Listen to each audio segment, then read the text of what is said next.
What's up, fellas? Welcome to the garage.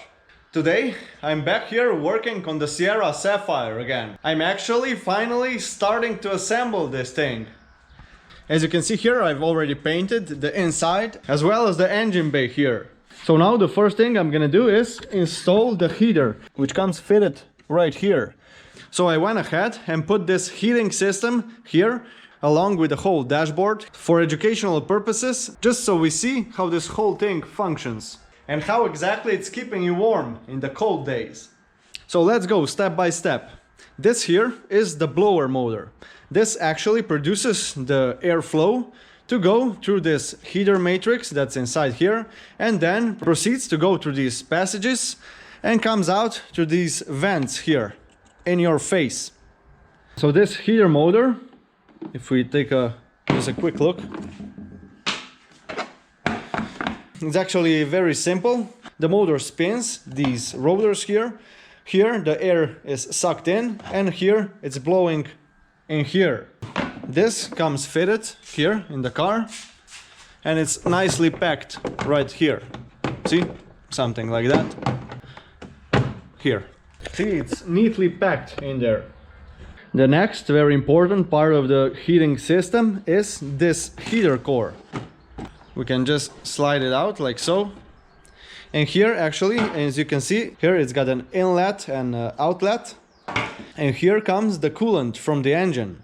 That's why this heater system doesn't work when the engine is cold. But once it gets warm, the warm coolant passes through here. It just like circulates through this heater matrix.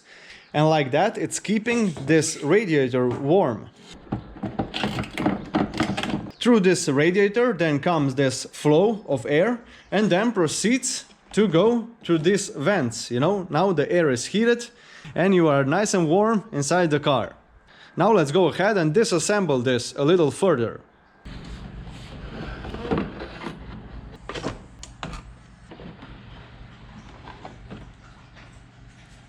Alright, so we got ourselves kind of a cross section here, and we can really see how these vents work.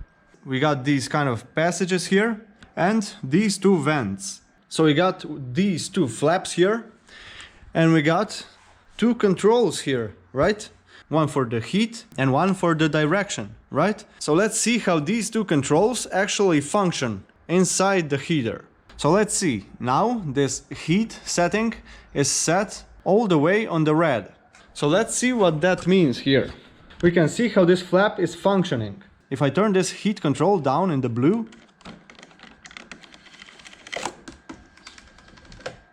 now no air coming through here will actually go to this heater core matrix, right? It will go through here and then through all the vents here. But if we put it on the red spot there,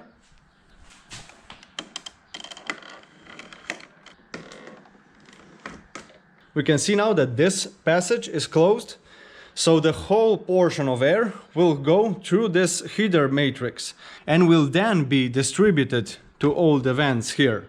So that's actually it. That's how the heat control flap works. Now for the other flap. On the other flap we have three basic positions, right? We got this one that turns the airflow towards the screen. We got this one that turns the flow towards your legs. And we got this one, which is just a white hole. We'll see where exactly this one distributes the air. So now for start, let's put this one all the way up towards the screen. Alright, so let's see. The airflow won't be able to go through this passage here, so it will not blow towards our legs here. But it will blow here through this passage right there. That means out of here. And also it will blow here through this passage and also through this passage here. We can see that these two hoses lead to these vents. And this one, obviously, here in the middle. Now let's try putting it on this downward arrow.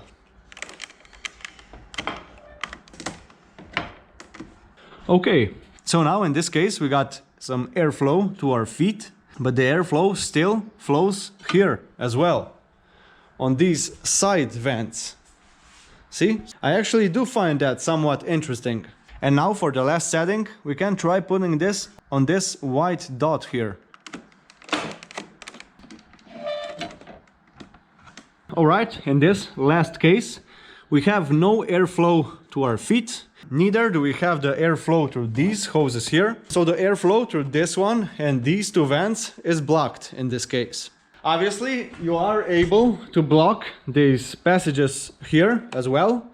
So you can get numerous combinations of where the heat is blowing and where is not. Now I'm gonna go ahead and assemble this thing for real, you know, on the car. As you've seen here, I did refurbish these two flaps. They were quite rusty, to be fair. And I do have to tape some foam over here. There comes like a very thin layer of foam over here originally as well, just to seal better around here when the flap is in one or the other end position. So that's it for this time. I hope you learned something new. I'm gonna carry on with the Sierra assembly here. If you like this kind of content, of course, make sure to like and subscribe for more. And I'll see you in the next one. Be good!